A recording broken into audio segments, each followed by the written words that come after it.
బ్రహ్మానందం పరమసుఖదం కేవలం జ్ఞానమూర్తిం ద్వంద్వాతీతం గగనసదృశం తత్వమస్యాదిలక్ష్యం ఏకం నిత్యం విమలమచలం సర్వధీ సాక్షిభూతం భావాతీతం త్రిగుణరహితం సద్గురుం తం నమామి.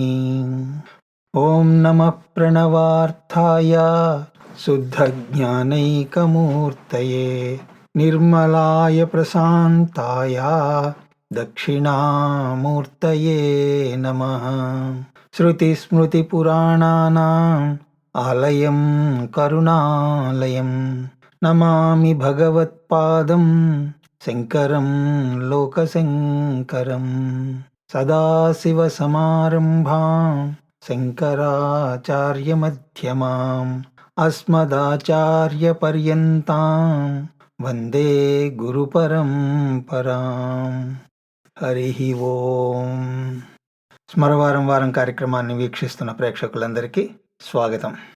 తత్వబోధలో మనం ఆత్మ అంటే ఏమిటి అన్నప్పుడు స్థూల సూక్ష్మ కారణ శరీరాత్ వ్యతిరిక్త అని చూసాం. అందులో కూడా స్థూల శరీరం అంటే ఏమిటో చూసాం, సూక్ష్మ శరీరాన్ని కూడా చూసాం. ఇప్పుడు కారణ శరీరాన్ని చూస్తూ ఉన్నాం.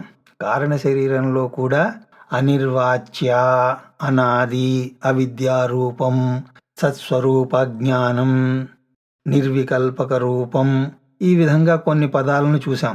ఇందులో మూల పదం స్వస్వరూప అజ్ఞాన రూపంగా ఉన్నటువంటి అవిద్యయే ఇది అని చూసాం. కారణ శరీరం అని దీన్ని ఎందుకు అంటున్నాము అంటే రెండు కారణాలు. ఒకటేమిటి అంటే స్థూల సూక్ష్మ కారణ శరీరాలకు ఇది కారణము. రెండవది ఇక్కడ కూడా ఒక అనుభవం అన్నది ఉన్నది.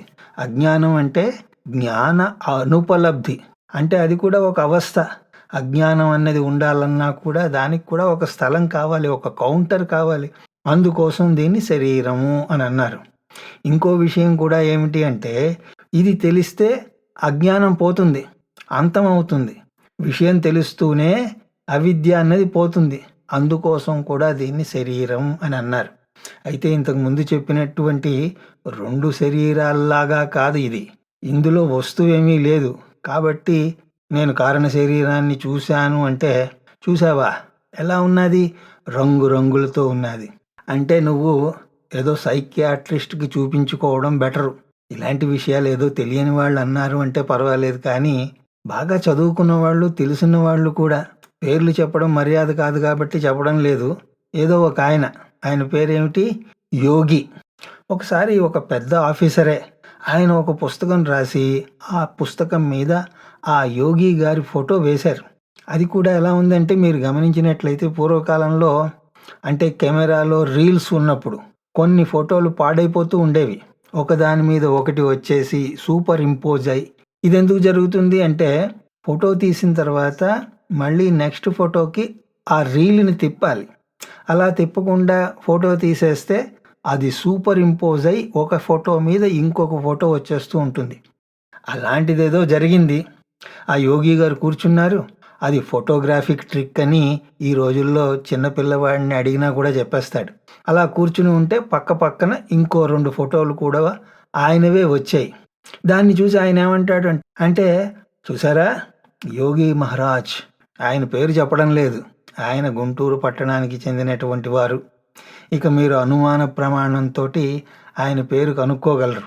ఆయన సమక్షంలో మనం ఉండడం అంటే ఎంత అదృష్టం చేసుకుని ఉండాలండి అని ఆ ఆఫీసర్ నాకు ఆ పుస్తకాన్ని చూపిస్తూ చెప్తున్నాడు.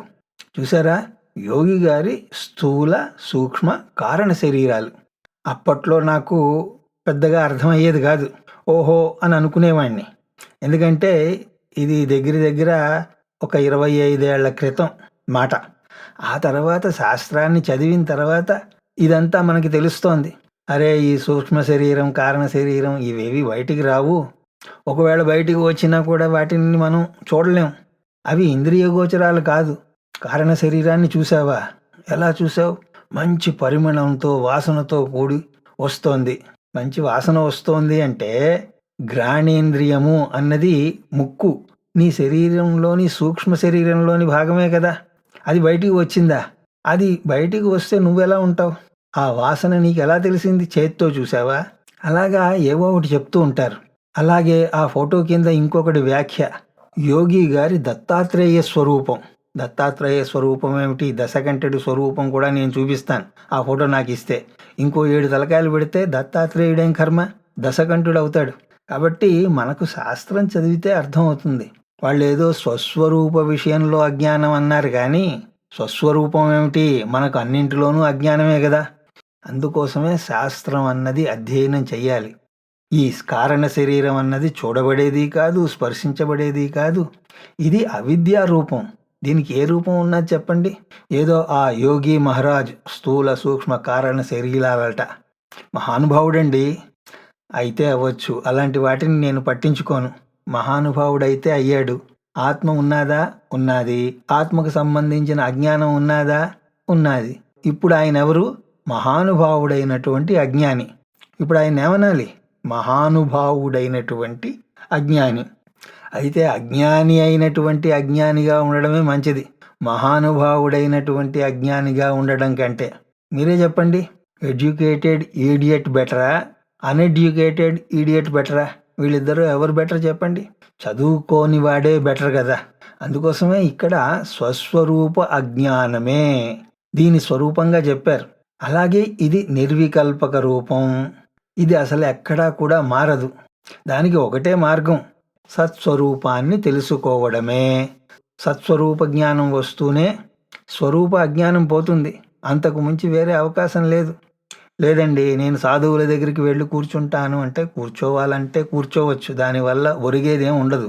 4 రోజుల సహవాసం అయిన తర్వాత మహా అయితే వాళ్ళ దగ్గర బాంగు ఇలాంటివేవో ఉంటాయి కదా, అది ఇస్తాడు. అది కూడా వెంటనే ఇవ్వడు. కొంత పరిచయం అయిన తర్వాత వాడి దగ్గర ఉన్న బాంగు, గంజాయి ఇలాంటివేవో ఇస్తాడు. వాళ్ళ దగ్గర ఇంకేముంటాయి చెప్పండి? అది కూడా వెంటనే ఇవ్వడు. చాలా రోజులు ఫ్రెండ్షిప్ అయిన తర్వాత ఇస్తాడు. మీరు వెళ్ళిన వెంటనే ఏమి ఇచ్చేయరు. ఇస్తే అవి ఇస్తారు. అంతేగాని ఆత్మజ్ఞానాన్ని ఎవరు మాత్రం ఇవ్వగలరు? ఎవరైనా సరే మీకు ప్రమాణాన్ని ఇవ్వగలరు అంతే, అంతకు మించి ఏమీ చేయలేరు. డాక్టర్ కూడా మీకు కళ్ళద్దాలను ఇవ్వగలడు, కానీ చూపే లేకపోతే చూపు ఎక్కడి నుంచి తెచ్చిస్తాడు? అది నీ దగ్గర ఉండాలి. అయితే కంటి విషయంలో అలా జరగచ్చేమో, జన్మతః నువ్వు గుడ్డివాడివి అయి ఉండవచ్చు. కానీ ఆత్మ లేకుండా అయితే ఉండదు కదా. ఆత్మ సత్యం అని అన్నప్పుడు ఆత్మ యొక్క అనుపస్థితి అన్నది కుదరని పని. అందుకోసం నువ్వు ఆత్మని ప్రమాణం సహాయం చేత తెలుసుకోవాలి. ఆ ప్రమాణం గనక సరిగా అర్థం కాకపోతే అప్పుడు గురువు నీకు అర్థం చేయిస్తాడు తప్ప, గురువు కూడా ఆత్మ ఇదిగో ఈ ప్యాకెట్లో ఉంది తీసుకో అని ఇస్తాడా? ఆ విషయంలో దేవుడు దిగి వచ్చినా కూడా ఏమీ చేయలేడు. అది ఆత్మస్వరూపం. కారణ శరీరానికి కూడా అవతల ఉన్నది అంటే దానికి సంబంధించిన అజ్ఞానమే ఇది.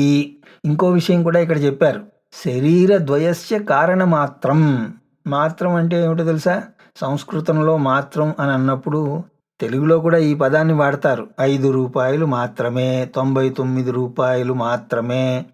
ఆ విధంగా శరీర ద్వయస్య కారణమాత్రం, దానికి మించి దీనికి అస్తిత్వం ఏమీ లేదు. ఆ రెండింటికి కారణం మాత్రమే ఈ కారణ శరీరం. అంటే స్థూల సూక్ష్మ శరీరాలకి ఇది కారణం. అయితే వాటికి ఇది ఎలా కారణం అన్నది మనం చూడాలి. సత్స్వరూపం అంటే ఏమిటి? సచ్చిదానందం. సత్ అంటే సత్యం. సత్యం అన్న తర్వాత ఇంకోటి ఉండడానికి లేదు కదా, ఉన్నది అదే. కానీ మరి ఇన్ని రకాలుగా ఎందుకు కనిపిస్తోంది? ఆ వ్యక్తిని ఈ వ్యక్తి అని ఎందుకు అనుకున్నాను? ఎవరినో ఒకరిని కలవడానికి వెళ్ళారు. అక్కడికి వెళ్ళిన తర్వాత ఆ వ్యక్తిని చూసిన తర్వాత ఆ వ్యక్తి అనుకున్నానే, ఈ వ్యక్త అని అంటారు. అలాగే రమణ మహర్షిని చూడడానికి కొంతమంది వెళ్ళారు. కింద కొంతమంది చెప్తే రమణ మహర్షి పైన కొండ మీద ఉన్నారు, వెళ్ళి కలవండి అంటే వెళ్ళారు. వెళ్ళి వచ్చిన తర్వాత కిందకి దిగుతున్నారు. అయితే చెప్పిన వాళ్ళు సాయంత్రం అయింది, వాళ్ళు పైకి వెళుతున్నారు. అప్పుడు అడిగారు, మహర్షిని కలిశారా అంటే లేదండి, చాలాసేపు వెయిట్ చేశాం కానీ కుదరలేదు. కుదరలేదా? ఏమైంది అంటే మహర్షి ఎక్కడికో వెళ్ళారట. మహర్షి లేరని మీకు ఎలా తెలిసింది? ఎవరు చెప్పారు అంటే ఎవరో అక్కడ ముసలాయన ఉన్నారండి, ఏదో చెట్లకి నీళ్లు పెడుతున్నాడు, ఆ తోటమాల అనుకుంటాను, ఆ తోటమాలని రమణ మహర్షి ఉన్నారా అని అడిగాం. లేరండి అని చెప్పాడు. అలాగే రమణ మహర్షి ఎక్కడికి వెళ్ళారు? మేము చాలా దూరం నుంచి వచ్చామండి, ఆయన్ని కలుద్దామని అనుకుంటున్నాము, ఎప్పుడు వస్తారు అని కూడా అడిగాం.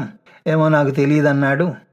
ఇక చేసేది లేక దిగి వెళ్ళిపోతున్నాం అంటే వాళ్ళన్నారు, రమణ మహర్షి ఎక్కడికి వెళ్ళరండి, ఆయన లేకపోవడం అంటూ ఉండదు, పదండి వెళ్ళి చూద్దాం అని చెప్పి పైకి తీసుకువెళితే అక్కడ ఒక తోటమాలి ఉన్నాడు. ఇదిగోనండి ఈయన్నే అడిగాం అంటే వాళ్ళన్నారు, ఆయన తోటమాలి కాదండి, ఆయనే రమణ మహర్షి.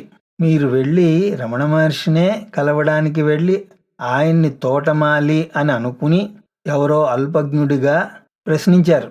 అయితే నేను రమణ మహర్షిని కలవడానికి వెళ్ళి అతన్ని తోటమాలి అని అనుకుని అల్పజ్ఞుడిగా నేను ఎందుకు ప్రశ్నించాను అంటే, ఆ అజ్ఞానం ఎవరి విషయంలో ఉన్నది? రాయి విషయంలో ఉందా? కొండ విషయంలో ఉన్నదా? ఇక దేని మీద ఉన్నది? రమణ మహర్షి విషయంలోనే ఆ అజ్ఞానం ఉన్నది. దానివల్ల రమణ మహర్షిని తోటమాలి అని అనుకున్నాను. అలా అనుకుని ఎలా వ్యవహరించాను? తోటమాలితో ఎలా వ్యవహరిస్తారో ఆ విధంగానే వ్యవహరించాను. అప్పుడు సత్యం ఏమైనా తెలిసిందా? రమణ మహర్షి ఏమైనా చెప్పాడా నేనే రమణ మహర్షిని అని? ఆ విధంగానే ఆత్మ ఏమైనా చెప్తుందా నేనే ఆత్మను? అదేం చెప్పదు కదా. అందుకోసమే ఈ కథ చెప్తున్నది. అలాగే నేను కూడా ఉన్నది, అది నా తర్కానికి తెలిసింది. దాని స్వరూపమే సచ్చిదానందము. ఆనందము అన్నప్పుడు అనంతానికి లక్షణంగా చెప్పబడింది. అంతేగాని ఆనందం అంటే ఆహాహా అంటూ నవ్వడం కాదు, ఆనందం అంటే వెకిలిగా నవ్వడం కాదు. అక్కడ ఆనందం అన్నప్పుడు అనంతత్వానికి లక్షణంగా చెప్పబడింది. కాబట్టి అటువంటిది నా ద్వారా ఇలా ఎందుకు చూడబడుతోంది? మీరేమో సత్ అంటే ఎప్పుడూ ఉండేది అని అంటున్నారు, కానీ నాకు అది మృత్యువుగా కనిపిస్తోంది.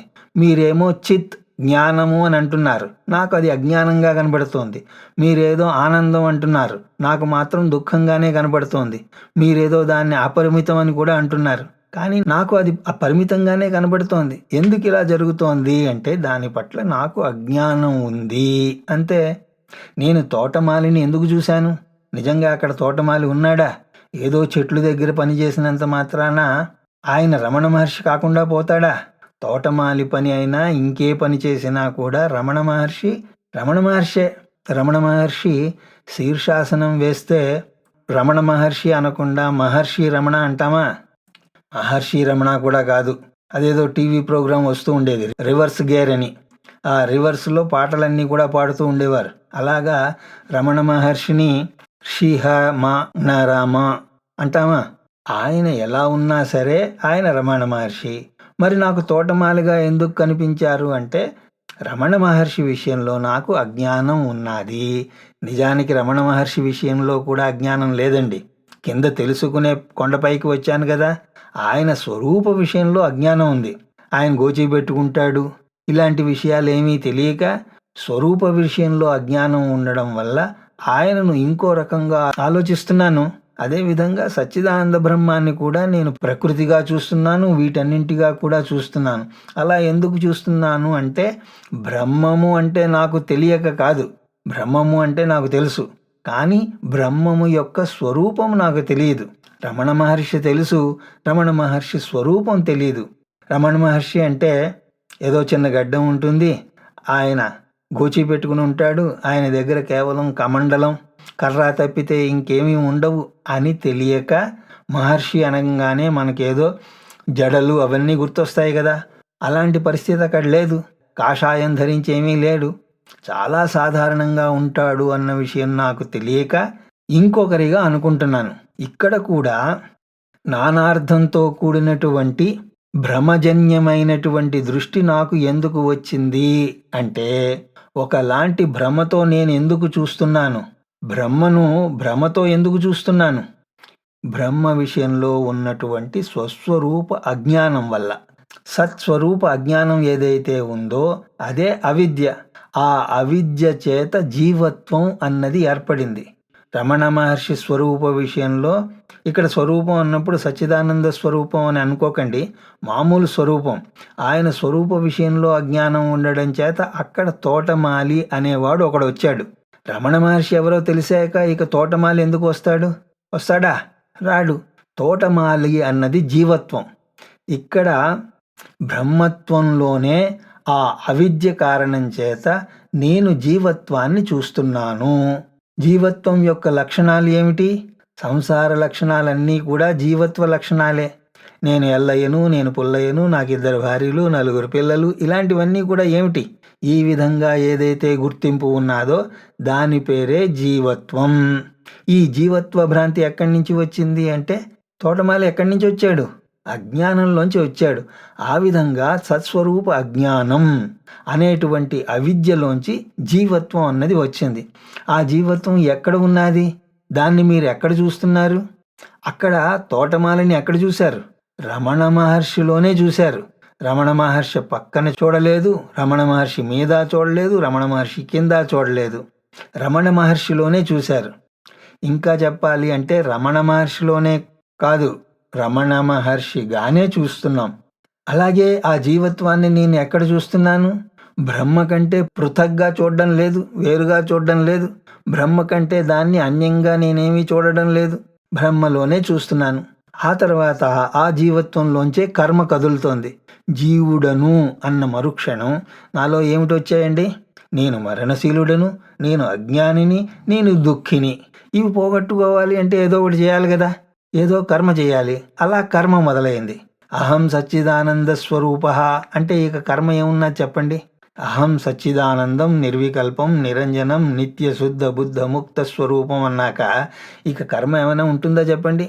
అది తెలియదు కాబట్టి అహం జీవోహం, అహం శివోహం కాదు, అహం జీవోహం అన్న తర్వాత ఈ పరిమితులన్నీ వచ్చేస్తాయి. నేను మరణించేవాడిని, నేను అజ్ఞానిని, నేను దుఃఖస్వరూపిని, నేను దాన్ని పొందాలి, అది పొందలేకపోతే నేను ఆనందంగా ఉండలేను. ఇష్టప్రాపణ, అనిష్ట నివారణ, దానికోసం కర్మ. కర్మ ఎక్కడ పుట్టింది ఇప్పుడు? జీవుడిలో. జీవుడు ఎక్కడ పుట్టాడు? అవిద్యలో. కర్మ ఎక్కడ పుట్టింది అలాంటప్పుడు? అవిద్యలోనే. అందుకోసమే అవిద్యాజన్యం కర్మ అని అన్నారు. కర్మ ఎక్కడ ఉన్నా సరే అది అవిద్యలోంచే వస్తుంది. ఆ భ్రాంతి అన్నది లేకపోతే ఆయనే రమణ మహర్షి అని తెలిస్తే నేనేం చేస్తానండి? వెళ్ళి మౌనంగా కూర్చుంటాను. ఆయన ముందు వెళ్ళి మౌనంగా కూర్చుంటాను. కానీ రమణ మహర్షి అని తెలియక నేనేం చేశాను? ఆ రమణ మహర్షి ఎక్కడికి వెళ్ళారు, ఎప్పుడు వస్తారు, నువ్వు ఆయన దగ్గర ఎన్నాళ్ళ నుంచి పనిచేస్తున్నావు, ఆయన రోజు చూస్తూ ఉంటావా, ఆయన ఏం తింటారు, మనలాగే తింటారా, ఆయన చెప్పులు వేసుకుంటాడా, చెప్పులు వేసుకుంటే ఒకవేళ ఆయన చెప్పుల సైజు ఏమిటి, ఇవన్నీ ఎందుకు వచ్చాయండి? ఆయనే తెలిసి ఉంటే ఇవన్నీ అడుగుతారా? ఆయన తెలిస్తే ఆయన దగ్గరికి వెళ్ళి మౌనంగా కూర్చోవడమే. ఎందుకంటే ఆయన దగ్గరికి వెళ్ళిన తర్వాత మనం ఏం మాట్లాడలేం. ఒకవేళ మనం మాట్లాడదాం అనుకున్నా కూడా ఆయన మాట్లాడరు. కాబట్టి మౌనంగా కూర్చోవడమే. అక్కడికి వెళ్ళిన తర్వాత కర్మ ఆగిపోతుంది. అయితే దీన్ని కథగా చూడండి. అంతేగాని మళ్ళీ ఇక్కడ వితండవాదం చేయకండి. నమస్కారం చేయడం కూడా ఒక కర్మే కదండి. భగవద్గీతలో భగవానుడు నహి కశ్చిత్ క్షణమపి జాతుం తిష్టత్య కర్మకృత్ అని అన్నాడు కదా. అవన్నీ తీసుకురాకండి. ఏదో కథగా చెప్పాను కాబట్టి దాన్ని కథగా చూడాలి. ఈ కర్మ జాలం ఎక్కడ పుట్టింది? మహాకర్మజాలం ఎక్కడ పుట్టింది? తెలియదు కాబట్టి పుట్టింది. తెలియదు కాబట్టి అడుగుతున్నాం. అక్కడ రమణ మహర్షిని చూస్తూ కూడా ఆ ప్రశ్నలన్నీ వేశారు. ఇక్కడ కూడా నేనే అది అయి ఉండి ఇవన్నీ నేను అని అనుకుంటున్నాను. ఇంతకంటే అయోమయం ఎక్కడ ఉంటుంది చెప్పండి? కన్ఫ్యూజన్ ఇంతకంటే ఎక్కడైనా ఉంటుందా? అయితే ఎందుకు తెలుసుకోలేకపోతున్నాను అని మీరు అడగండి. ఎందుకంటే అనిర్వాచ్య అని అన్నారు. అది చెప్పడం కుదరదు, నిర్వచించడానికి వీల్లేదు. మరి నాకు తెలియాలి అంటే దాన్ని తెలుసుకోవడమే.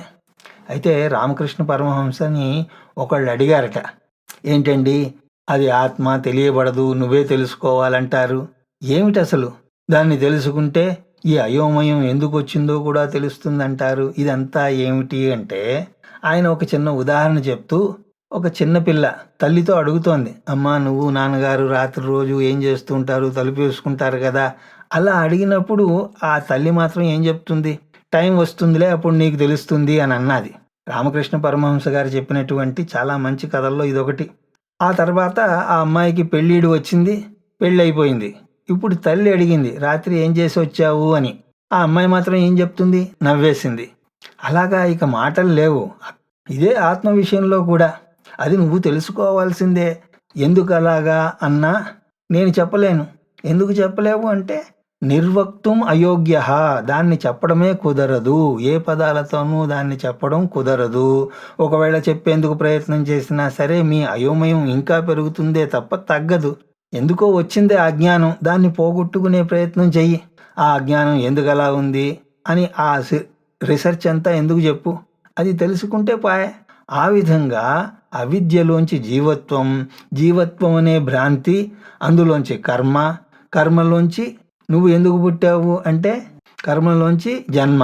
నువ్వు ఎందుకు పుట్టావు అంటే నా కర్మ వల్ల పుట్టాను, సత్కర్మజన్యం అని అంటున్నాం కదా. అంటే ఏమిటి? ఈ దేహంగా బహిర్గతం అవ్వడమే ఆ జన్మ. మీరు ఎప్పుడు పుట్టారు అంటే నేను క్రీస్తు పూర్వం అని చెప్తారా? ఖచ్చితంగా 50 ఏళ్ళో 60 ఏళ్ళో లేకపోతే 10 ఏళ్ళో. అంతేగాని నేను అనాది అవిద్య చెప్పడానికి కుదరదు అని అంటారా? ఇప్పుడు అప్లికేషన్ ఫామ్లో డేట్ ఆఫ్ బర్త్ అడిగినప్పుడు మీ డేట్ వేస్తారా, లేదా తత్వబోధ అని రాస్తారా? తత్వబోధ చెప్తున్నటువంటి నేను కూడా నా డేట్ ఆఫ్ బర్తే రాస్తాను, 03/08/1963 అనే రాస్తాను. అది ఎవరి డేట్ ఆఫ్ బర్త్ అంటే నాదే, అంటే దేహం యొక్క. అయితే ఈ దేహం ఎక్కడి నుంచి వచ్చింది? కర్మ నుంచి వచ్చింది. కర్మ నుంచి అని ఎందుకు అంటున్నారు? ఇది పంచభూతాలతో తయారైంది కదా, అలాగే ఏదో కెమికల్స్ మినరల్స్తో తయారైంది కదా, దానివల్ల వచ్చింది అని మీరు అనొచ్చు. అయితే అలాగే తయారైతే మరి మీరు ఎందుకు అలా ఉన్నారు, నేనెందుకు ఇలా ఉన్నాను? మనుషులందరూ ఒకలా ఎందుకు ఉన్నారు, మనం పందిలాగా ఎందుకు లేము? అదంతా పరిణామక్రమం అండి. ఆ పంచభూతాల కలయికతో అలా వచ్చింది అంటే మేము కూడా అలాగే అంటున్నాం. అలా వచ్చినా సరే నువ్వెందుకు అలా ఉన్నావు, నేనెందుకు ఇలా ఉన్నాను అంటే కర్మ వల్ల. అవునా కాదా? మీరు ఎంత ఆలోచించినా సరే ఇంకొక జవాబు వస్తుందేమో ఆలోచించండి. ఎంత పరిణామక్రమం అని చెప్పినా సరే మనుషులందరూ వచ్చినా వాళ్ళందరూ ఒకలా ఎందుకు లేరు? మీరు అలా ఎందుకున్నారు, నేను ఇలా ఎందుకున్నాను? ఒక తల్లికి పుట్టిన పిల్లలే రకరకాలుగా ఎందుకు ఉంటున్నారు? అక్కడ మీకు కర్మ అనే జవాబు తప్పితే ఇంకొకటి రాదు. కర్మలోంచి జన్మ వచ్చింది. జన్మ వచ్చింది అంటే స్థూల శరీరం, సూక్ష్మ శరీరం వచ్చింది. వాటినే మీరు జన్మ అని అంటున్నారు. ఈ 2 శరీరాలకి, స్థూల సూక్ష్మ శరీరాలకి ఇప్పుడు కారణం ఏమిటి? జన్మకు కారణం కర్మ, కర్మకు కారణం జీవత్వం, జీవత్వానికి కారణం అవిద్య. అల్టిమేట్గా కారణం ఏమిటి? ఈ రెండింటికి అవిద్యయే కారణం. శరీర ద్వయస్య కారణమాత్రం అంటే ఇది. ఈ శరీరాలు రావడానికి కారణం ఈ కారణ శరీరం, అందుకోసం దీనికి శరీరం అని పేరు. ఈ శరీరమే అనంతమైనటువంటి బ్రహ్మము పరిమితంగా కనిపించడానికి కారణం. అది ఒకటే కారణం, 1000 కారణాలేం లేవండి. ఆ తర్వాత మీరు ఎన్నైనా చెప్పొచ్చు, కానీ మొట్టమొదటి కారణం అవిద్య. అవిద్యలోంచి జీవత్వం, జీవత్వంలోంచి కర్మ, కర్మలోంచి జన్మ, అందులోంచి 2 శరీరాలు వచ్చాయి. ఆ విధంగా ఇది శరీర ద్వయస్య కారణం. అయితే ఇది నా ఒక్కడి విషయంలోనా అంటే 1 అందరి విషయాలు కలిపితే, అందరు బ్రెయిన్స్ తీసుకుని వచ్చి ఒక దగ్గర పెట్టామనుకోండి, దాన్ని కలెక్టివ్ బ్రెయిన్ అంటారు. అలాగే మీ అవిద్య, అన్ని అవిద్యలు కలిపితే అది కాస్మిక్ అవిద్య అయిపోతుంది. ఆ విధంగా బ్రహ్మం యొక్క అవిద్య ఉన్నది.